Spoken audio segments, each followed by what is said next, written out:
अभी हमें आप दे दीजिए मीडिया और क्या कहते हैं ईडी सीबीआई मोदी को जेल में भेज देंगे। मोदी को जेल में जाना चाहिए। हम गड़ी पार कौन होता है? हम राम राष्ट्रद्रोही है, देशद्रोही है। राधड़ी पार आज वो देश पे राज कर रहा है, किसानों पर अत्याचार कर रहा है।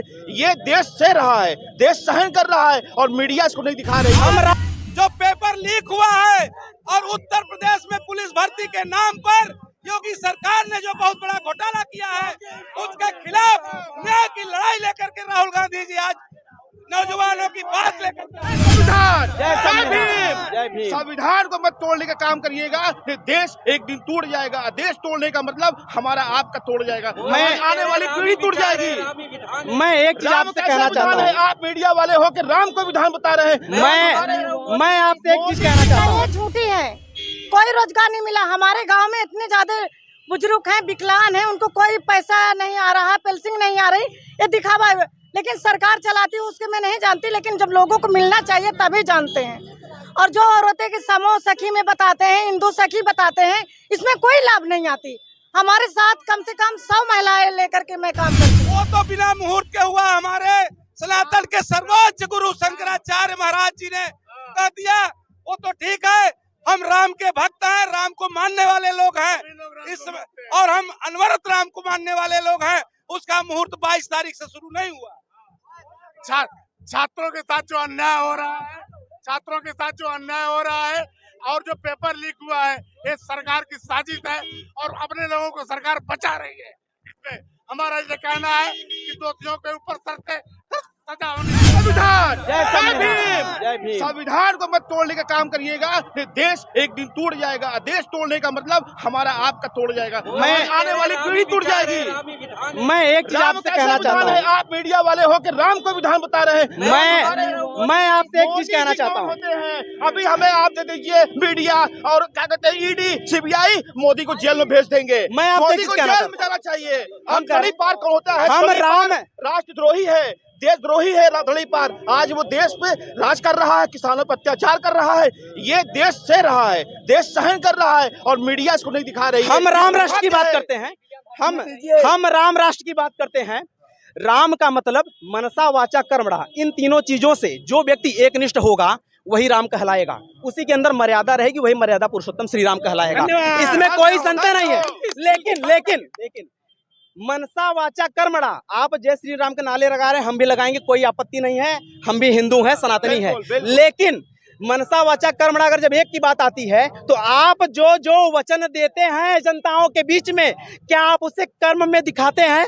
उसे आप जनता के पटल पर होते हुए दिखाई देता है? कोई चीज यहाँ पर इम्प्लीमेंट हो रही है? नहीं हो रही है। अच्छा, एक चीज सत्यनिष्ठ व्यक्तित्व का आज तक मात्र एक विश्व में पूरे उदाहरण है, वो है मात्र महात्मा गांधी जी। सत्यनिष्ठ का मतलब होता है कि जो व्यक्ति मन, वचन और कर्म से एक होगा, यानी कि जो वो मन में भी सोचे वही वचन से भी बोले और वही कर्म करे, वही है सत्यनिष्ठ व्यक्तित्व। आप क्या कर रहे हैं? आपके मन में कुछ और चल रहा है। आप हिंदू राष्ट्र के नाम पे, सांप्रदायिकता के नाम पे, हिंदू खतरे है इसके नाम पे आप लोगों को बरगला रहे हैं और रोजगार के अवसर नहीं दे रहे हैं। आपके मन में ये चल रहा है, लेकिन सामने आप छवि क्या रखते हैं कि हम हिंदू राष्ट्र के समर्थक हैं, हम सांप्रदायिक हिंसा के समर्थक नहीं हैं, लेकिन आप कर ये रहे हैं। और कर्म में आपके क्या दिख रहा है? जो आप वचन बोलते हैं वो एक भी चीजें धरातल पर होती हुई नजर नहीं आती हैं। इसलिए आप एक सत्यनिष्ठ व्यक्तित्व नहीं है। ऐसे ही एक था ओसामा बिन लादेन मनसा वाचा कर्म था, क्या वो हो जाएगा? क्या उससे सत्यनिष्ठ व्यक्तित्व तो नहीं होगा? वो जो मन में सोचता था वही उसके वचन थे, वही वो कर्म करता था। लेकिन गांधी जी भी तो उसी रास्ते पर थे। ऐसा नहीं है, क्योंकि उसके जो विचार थे वो नरसंहार के थे और गांधी जी के जो थे वो सृजनात्मक थे। इसलिए दोनों में अंतर है। तो यहाँ पर भी नरसंहार की एक रूपरेखा रची जा रही है। आने वाले समय में ये नरसंहार का बहुत बड़ा कारण होगा। पूरे राष्ट्र में पूरा ये विश्व देखेगा, विश्व के पटल पर। अब भारत में हिंसा चरम पे होगी, भारत गृह युद्ध की स्थिति में खड़ा होगा। क्यों होगा? क्योंकि आप बंटवारा कर रहे हैं धर्म संप्रदाय के नाम पर के। धर्म का मतलब भारत राष्ट्र में धर्म धृत शब्द से निकला है संस्कृत भाषा के। धृ का मतलब धारण करना। धारण करना किसको? अपने कर्तव्यों को धारण करना। जो व्यक्ति अपने कर्तव्यों को धारण करता है वही धर्म का व्यक्ति है। बस इतनी सी बात है। लेकिन यहाँ पर हिंदू, मुस्लिम, सिख, ईसाई के नाम पर लोगों को आपस में बांटना बिल्कुल भी न्यायोचित नहीं है। हम यही कहना चाहते हैं, बैलेट पेपर से वोट चुनाव होना चाहिए 2024 का। ये सभी आदमी चाहते हैं कि 2024 में बैलेट पेपर से चुनाव होना चाहिए। जैसे विदेश में है, कितने ज्यादा राजीव गांधी के सिवा कोई राष्ट्रीय अध्यक्ष पार्टी नहीं थी। अब पहले इनकी सरकार में हम लोगों को कितना ज्यादा सम्मान मिला था और सबको एक ठौरी रखने की बात हुई थी। आज जब देश ही नहीं रहेगा तो हम लोगों को ये ऐसी सरकार बनाने से क्या मतलब है। अच्छा, एक चीज और पूछना चाहेंगे, सबका साथ सबका विकास जो सरकार का नारा है, क्या ये फेल होता हुआ नजर आ रहा है? वो तो उनका जब सबका नारा, ये तो एक दिखावा है कि सभी लोग बोलते हैं। और आज कांग्रेस भी चाहेगी तो उनके साथ भी सबका नारा, सबका विकास, सबका वो रहेगा। और हम चाहते हैं कि बस कांग्रेस का नहीं मिला, ये झूठी है। कोई रोजगार नहीं मिला। हमारे गांव में इतने ज्यादा बुजुर्ग हैं, विकलांग हैं, उनको कोई पैसा नहीं आ रहा, पेंशन नहीं आ रही, ये दिखावा है। लेकिन सरकार चलाती है उसके मैं नहीं जानती, लेकिन जब लोगों को मिलना चाहिए तभी जानते हैं। और जो औरतें की समूह सखी में बताते हैं, हिंदू सखी बताते हैं, इसमें कोई लाभ नहीं आती। हमारे साथ कम से कम 100 महिलाएं लेकर के मैं काम करती हूँ। भ्रष्टाचार का मुद्दा बन गया बीजेपी पार्टी। मैं संगीता सरोज, मीरापुर। राहुल गांधी जी 5 तरह के न्याय की यात्रा लेकर निकले हैं, जिसमें बेरोजगार हैं, युवा हैं, दलित हैं, महिला हैं और किसान हैं। आज किसान छात्रों के हित में, शिक्षा के हित में, छात्रों के हित में आज राहुल गांधी जी इस उत्तर प्रदेश की सरजमी में न्याय की यात्रा लेकर के आए हैं। आज जो पेपर लीक हुआ है और उत्तर प्रदेश में पुलिस भर्ती के नाम पर योगी सरकार ने जो बहुत बड़ा घोटाला किया है, उसके खिलाफ न्याय की लड़ाई लेकर के राहुल गांधी जी आज नौजवानों की बात लेकर के आए।